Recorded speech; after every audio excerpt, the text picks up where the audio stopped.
Mga katwis, magandang araw sa inyo. Ito, pakikita ko sa inyo ang isang finished product. Ayan. At para pakita ko sa inyo kung paano ko ginawa yan, very easy lang. Sa konting sahog lang. Siyempre, yan magigisa tayo ng bawang, sibuyas. Ihalo-haluin lang natin ng ganyan. At parang pag mabango-bango na at pag medyo luto na, lalagyan naman natin siya ng meat. Yan, yung ating meat. Yan. Gigisa-gisahin natin siya sa kawali natin. Yan.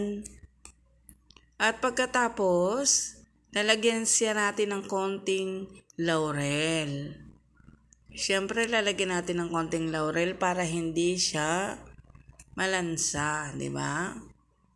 At tapos, lalagyan natin siya ng konting tubig lang, konti lang, para lang hindi lang masunog. Kasi sasangkot ako siya.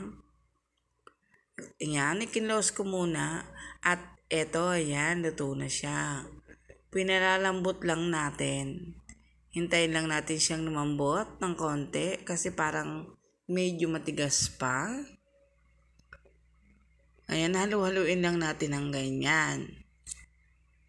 Okay na siya.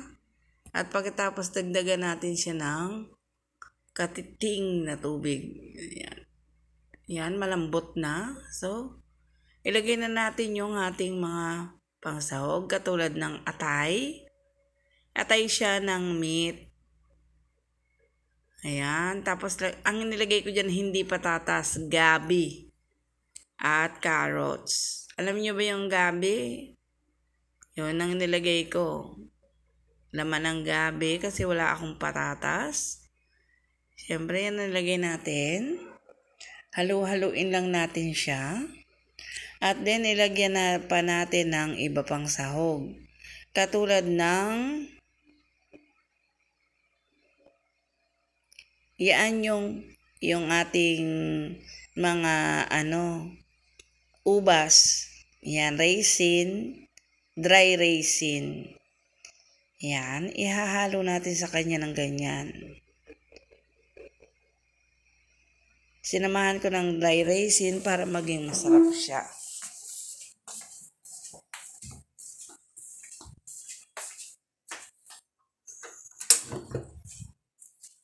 At ngayon, lagyan natin siya ng tomato sauce. Yan, sinamahan natin ng tomato sauce. Dahil tomato sauce siya, maasim siya, di ba? So, lalagyan natin siya ng konting sugar. Lagyan natin siya ng konting sugar. Ayan. Halu-haluin lang natin. Ayan. Lagyan natin ng konti pang pampalasa kasi medyo matabang siya. Ayan, ganyan lang ang gagawin natin. Well, napakasarap niyan pag naluto. Dagdagan natin ng konting soy sauce. Konti lang. Para medyo may lasa-lasa siya. Siyempre, yan. Halu-haluin natin ng ganyan. Until tender. Kasi hindi pa malambot ang kanyang mga gulay. Ang ating gabi at ang ating carrots. Hintayin natin siyang lumambot para pwede na siyang makain. Diba? Halu-haluin lang ng ganyan. Ayan, wala na siyang gaanong katas. At pag okay na siya, pag malambot na, yun na, pakakain ko na, di ba? At yan, sarap niya. Ayan, hintayin lang natin siyang malabog. Kasi medyo malambot pa yung kanyang, matigas pa yung kanyang gabi, kaya dinagdagan ko ng konting tubig. And then, halu-haluin lang, i-cover natin yan saglit at hintayin lang nating maluto.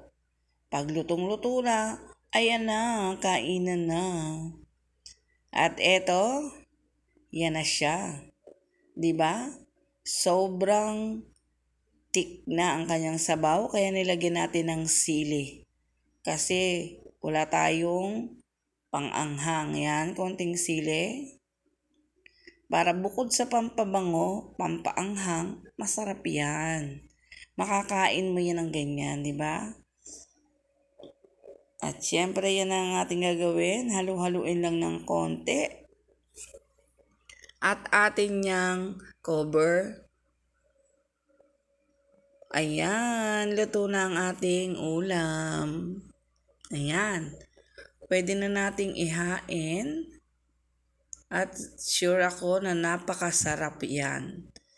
Yan, halu-haluin lang natin ng konti. Tingnan mo, naubos na ang kanyang sauce. Pero okay lang kasi pangit naman yung maraming sauce. Yan, okay na, malambot na. Ayan. Yan, ang gagawin natin yan ay ihahain na natin para pwede na natin siyang kainin. Yan ang finished product niya, oh. 'Di ba? Luto na siya. Thick na ang kanyang sabaw. Yan. At ito, ipakakain na natin yan. Super sarap niyan. Thank you for watching.